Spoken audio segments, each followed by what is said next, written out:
पूरी तवज्जो रखिएगा। बाबुल हवाइज की मजलिस है, बाबुल हवाइज की मजलिस, मजाक नहीं। इनके दर से सब कुछ मिलेगा। ये सब खैरात इल्म है जो इन्हीं के दर से हमें मिलनी है। क्या जिंदगी में दर्स दिया मूसा काज़िम सलामुल्लाह अलैहि ने, हजारों दुरूस में से एक दर्स, बिना विलायत अली के कुछ भी काम कर।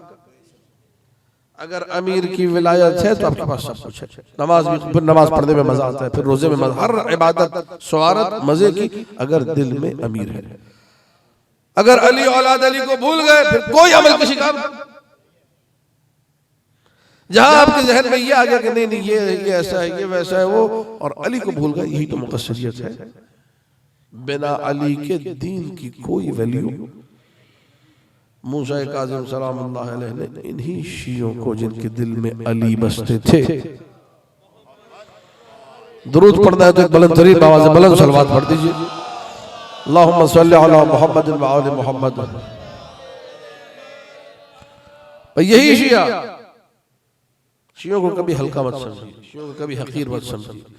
जिसके दिल में अली हो वो बड़ा कीमती है। जिसके दिल में अली हो, जिसके दिल में अमीर हो, वही अमीर है। हकीकी मानो में वही सच्ची बात।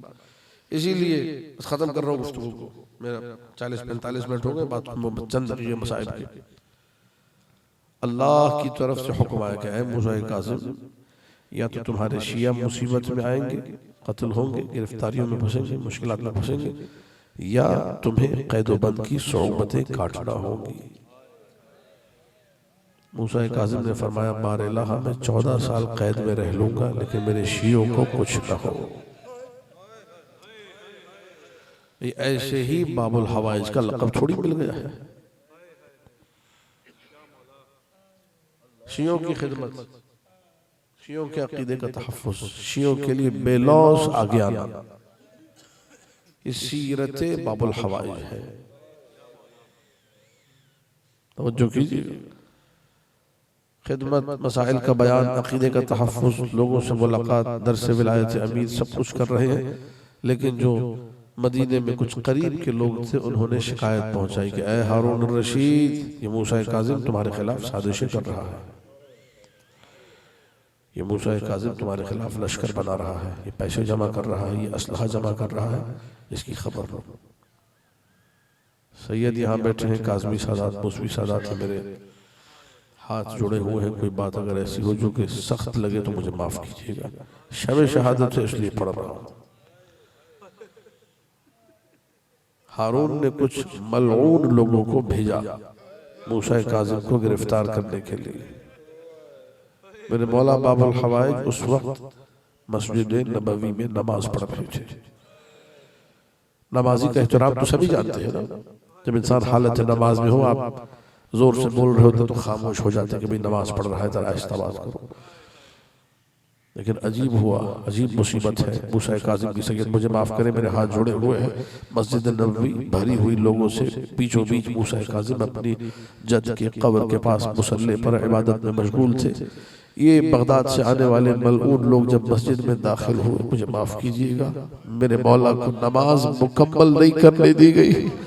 हालत नमाज में घसीटते हुए मस्जिद से निकाला। सारी मस्जिद गिरिया करने लगी। मेरा यकीन है कब्र नबी है, नबी ने भी गिरिया किया। फर्जंद ज़हरा, फर्जंद रसूल की ऐसी बेहुरमती, नमाज तोड़ दी गई। नमाज के दौरान घसीटते हुए निकाला। मैं आपसे माफी मांग चुका हूँ, नाराज मत होइएगा मुझसे। मुझे मालूम है सैयदों के दिल के लिए बड़ा सख्त है। ले जाया गया बगदाद, मूसा काज़िम को बांध कर हारून रशीद के सामने पेश किया गया। मुझे माफ कीजिएगा, मुझे माफ कीजिएगा। हारून रशीद ने देखते ही मेरे मौला को गाली दी है, बेहुरमती के साथ बसरा भिजवाया ईसा इब्ने जाफर के जिंदान में। वहाँ मेरे मौला ने सजदे में रोते हुए ये कहना शुरू किया, अल्लाहुम्मा इन्नी सअल्तुका अन तुफर्रिगनी लिइबादतिक व लक़द फ़अल्त फ़लकल हम्द। बार इलाहा मैंने तुमसे दुआओं में ये मांगा था कि मुझे सुकून की कोई इबादत की जगह दे दे, तूने दे दी, तेरा शुक्रिया, तेरी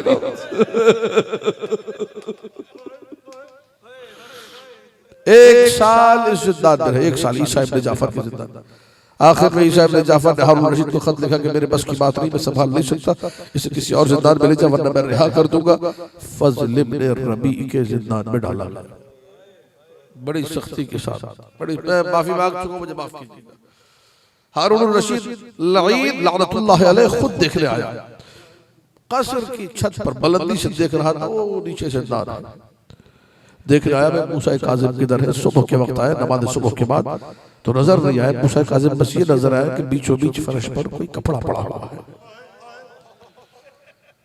चला गया, 1-2 घंटे बाद फिर आया कि देखो मूसा काज़िम क्या कर रहे हैं, कैसे, तो कुछ नजर नहीं आया, कपड़ा पड़ा हुआ था। तीसरी मर्तबा जब आया और कुछ न देखा तो कहने लगा, फजल इब्न रबी ये बताइए मूसा काज़िम किधर है? कहे बीच में जो कपड़ा तू समझ रहा है यही मूसा काज़िम है।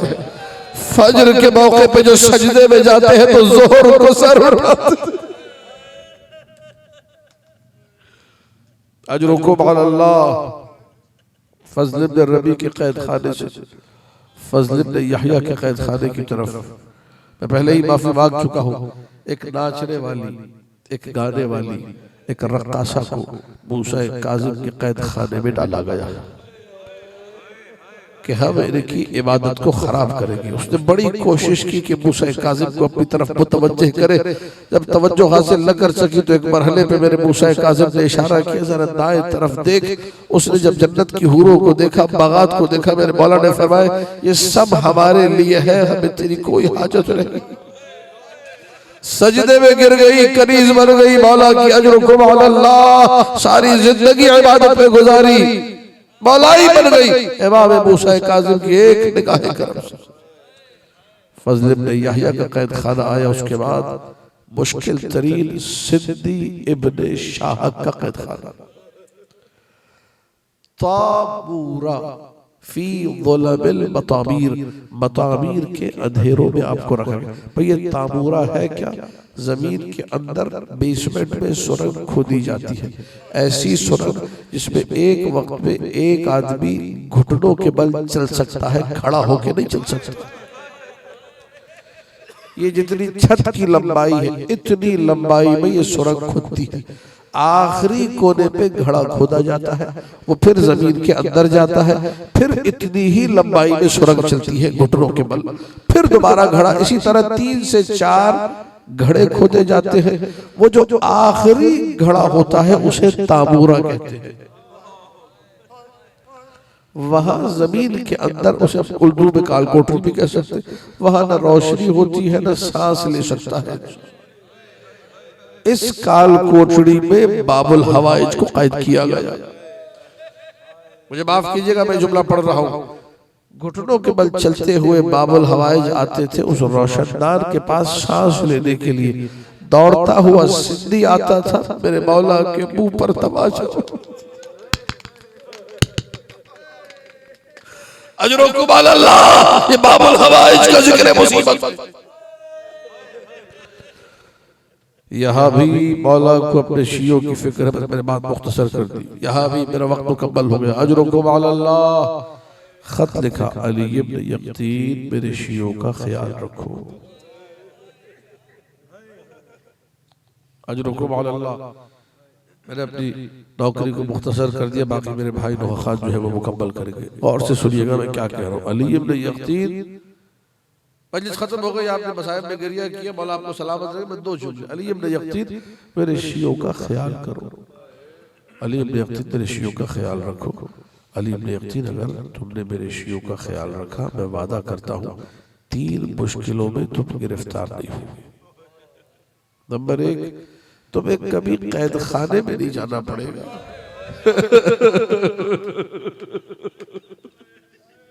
अली इब्न यक़तीन मेरे शियों का ख्याल रखना, 3 वादे करो।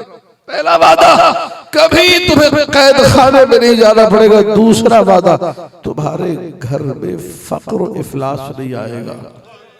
तीसरा वादा, लोहे की गर्मी तुम्हारे बदन के करीब नहीं आएगी। मैं कहूंगा मौला आपने ये कैसे वादे किए? शिया सुन सुन के रो रहे हैं। 14 साल आप कैद खानों में रहे। आपने कहा अली इब्न यक़्ज़ीन तेरे घर में फख्र नहीं आएगा। मौला हमने आपके घर के बारे में सुना, बेटियों के पास एक नमाज की चादर थी, बदल बदल के नमाज पढ़ती थी।